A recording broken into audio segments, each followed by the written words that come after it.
everyone. We're helping mom and dads take their businesses to the next level today. And here with great advice, our panel of business mentors, Jamie Gollenbeck, Kelsey Ramsden, and Linda Reeves.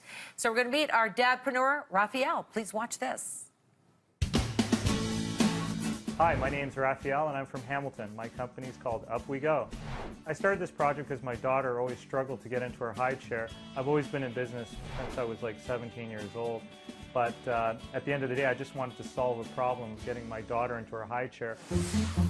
A lot of businesses just, put up a sign and they think they're in business. So what I've done is I've kind of collected 20 years of business experience, and I'm putting it all together. And I think if you were to look at the business right now, all the ducks are lined up and we're ready to go. I think one of the biggest advantages and what will draw people to the product is its modular shape, and it's already assembled. This product will be made, it'll just pop out of the box and away it goes.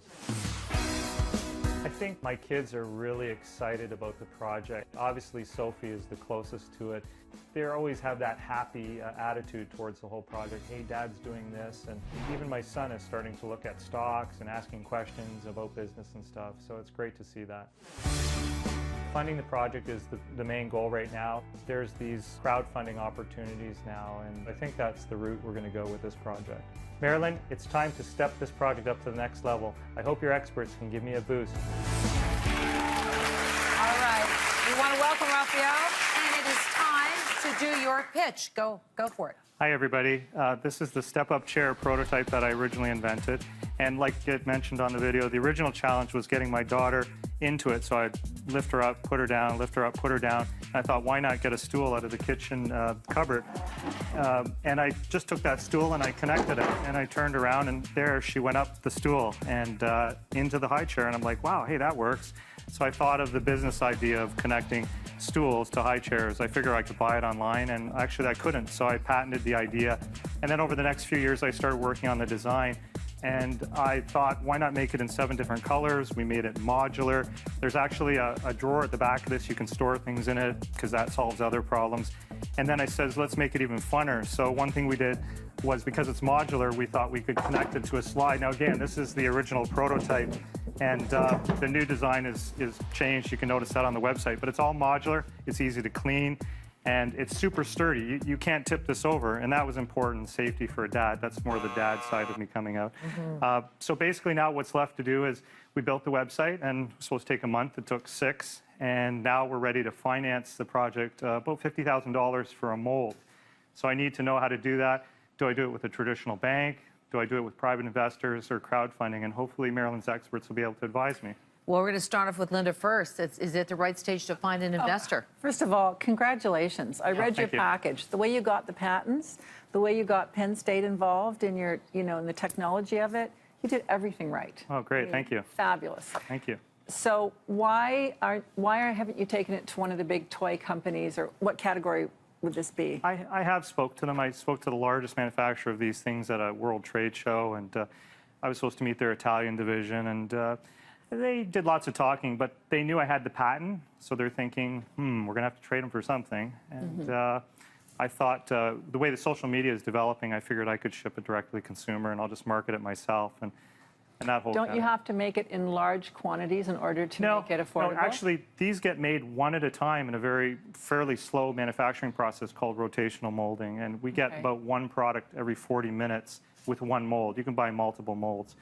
But the result is you can pick colors, so okay, so then before I let everybody else talk, 2 things.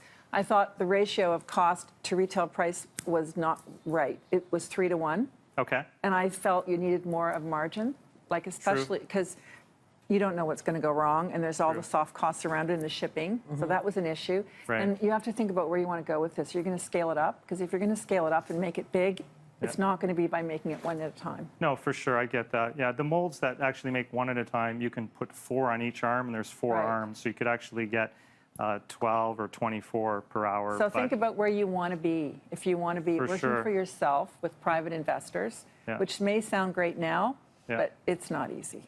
Or whether you want to go to a venture capital fund and maybe give up some equity. Right. Or whether you want to sell it to somebody big. For sure. I don't think you've really tried that yet. I think those are all good options either way. Let's see what Kelsey has to say. Yeah, so I'm curious around the notion of going to a larger distributor. And I think you, in the package or somewhere I had read, you'd gone to one of the international distributors and they were interested. They wanted to put it online, but the problem was I'd have to make one. In order to make one chair, I need $50,000 for the mold. We made these prototypes out of wood, and you know, it was fun making them, but obviously you need to make that investment.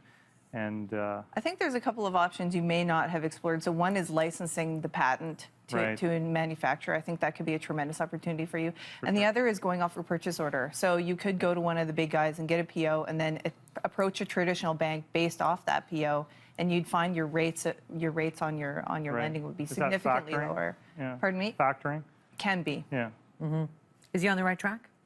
I love it. I think it's great. I mean, I have 3 kids. They're 8, 4, and 2. So I'm in your wheelhouse, or just was. Yeah. The other thing I'm a little bit concerned about is shipping. Having been in a shipping business, I know shipping can be just a ton of fun. And so, so I'm wondering about how, because it is, you know, we don't have to put it together at home, which is great for us, but shipping is tricky. How do you address in the shipping? I think there's a way of offsetting that. People have small cars, and how do they get these things home? You know, so even if it was in a store, they still have to get it home. Sometimes their items don't fit, or they borrow a friend's truck, or Home Depot rents trucks. And with this, you don't have to rent anything. You just pick up your mouse and you order it online, and it shows up at your door. I'm also working with an environmental factor too. It's a very large piece of plastic, so we've came up with an idea where I'm going to actually, you'll do the same thing. You'll call the courier, and they'll ship it back to us, and we'll recycle the chair as well. So it's a big item, but the benefit is it comes complete. And we're talking about it's for small children. So I don't want it to be put together by moms and dads. I want it assembled. It's one piece. You can't break it. There's no screws to lose because there is no screws. Right. That's great. Okay, Jamie, what do you have to say about? Well, I think again the big financial question we were talking before the show is that you need 50,000. That is the #1 question right now. And the question is, how do you get it? Right. Now, crowdfunding is hot, it's sexy, it's popular, but you know, is it realistic? And do you want to give up equity? Because that's effectively what you're doing, right? You're letting other people buy in through a website and contributing money to the project, and you know, maybe they'll contribute, maybe you'll raise enough or not. But then there's, of course, the more traditional fund, whether it's a bank loan or even something as simple as a line of credit. You know, certainly if you've got a home and you have the ability to either get a mortgage or get a secured line up to a certain dollar amount, that's sometimes the easiest way. And with interest rates so low right now, that might be a quick way to retain control of your business instead of like giving up equity. So you might think of that as a temporary option until you've got, you know, a secure market and you've got some volume and stuff like that. But that'd be an immediate source of financing for you right away. Sounds good. I've talked to my business department. But Yeah. Elizabeth, I want you to stand up right next to Raphael. I want to say thank you to both of you for coming in today. And thanks to CIBC, Elizabeth and Raphael are going to receive $500 towards a GIC. So there you go. When we come back, our mentors reveal their secrets to acing any interview. And a business meeting, too. I'm going to learn that. Okay. We'll be right back.